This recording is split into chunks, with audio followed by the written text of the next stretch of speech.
Hi there, my name is Joel A. Sutherland, and I'm the author of the best-selling Haunted Canada series. I'm so happy and excited that the Vaughan Public Library has asked me to do a little short talk for their brand new Halloween website. This is super exciting because this is my favorite time of year. I know, shocker, right? You couldn't tell by the shirt that I am wearing or the books that I write. If you're not familiar with Haunted Canada, maybe you're familiar with some of my novels. I also wrote Summer's End and The House Next Door and Kill Screen and Night of the Living Dolls and Field of Screams. This is a perfect one for this time of year. This is a Halloween book, as you can tell by the spooky pumpkin on the cover. And this series was praised by R.L. Stine, the author of the Goosebumps series. Now, I don't have a lot of time with you today, and there's a lot to check out on this website, so I thought I would just quickly go through the Haunted Canada books that I've written, starting with book number 4, and tell you really briefly about the locations that are set very close to where you live in Vaughan. So let's get started. We'll dive in with number 4. In this book, I wrote about the Hockey Hall of Fame in Toronto that is believed to be haunted by a ghost that's been seen floating through the hockey exhibits. In Haunted Canada 5, I wrote about the Royal York Hotel, also in Toronto, and many people have reported seeing a ghost float through the wall of their hotel room as they're spending a night there.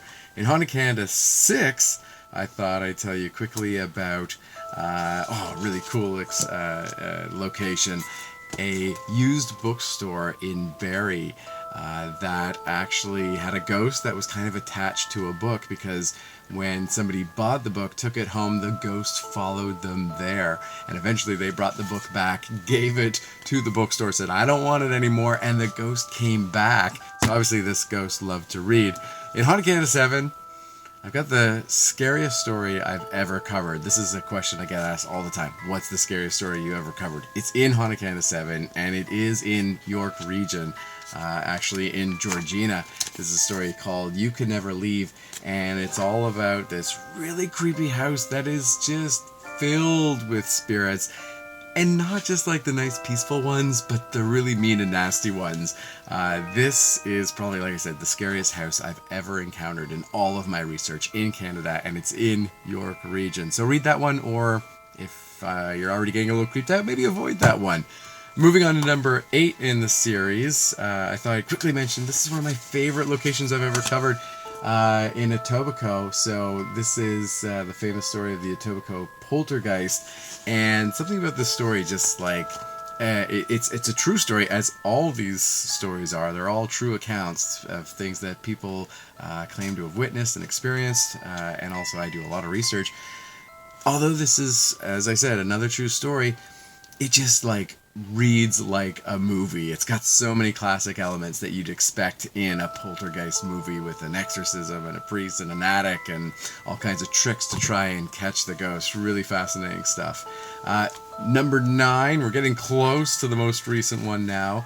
I wrote about the Keg Mansion in Toronto, and there's something about dining with the dead which just creeps me out. And finally, number 10, it's the newest book in the series. Really proud to have gotten to number 10. This is sort of a milestone book, and for this one I thought I'd quickly mention the Royal Fort York in Toronto. I'm sure a lot of you have been there, maybe on a class visit or maybe just with your family to visit. It's an incredible place, and a lot of people still see the ghosts of soldiers from a long ago era. There you have it. I got through 4 to 10, all the books in the Haunted Canada series that I wrote, to tell you just briefly about some of the locations that are very close to Vaughan, and even in York Region. Now, there are plenty of really great haunted locations in Vaughan as well. Maybe one of these days I'll write about them in the Haunted Canada series, but for now I'd encourage you to do a little research on your own. You could be a ghost hunter just kind of like me. Go online, do some searching, find some really creepy places in Vaughan, and if you're feeling particularly brave, and if your parents are as well, maybe you could talk them into going and checking these places out for yourself.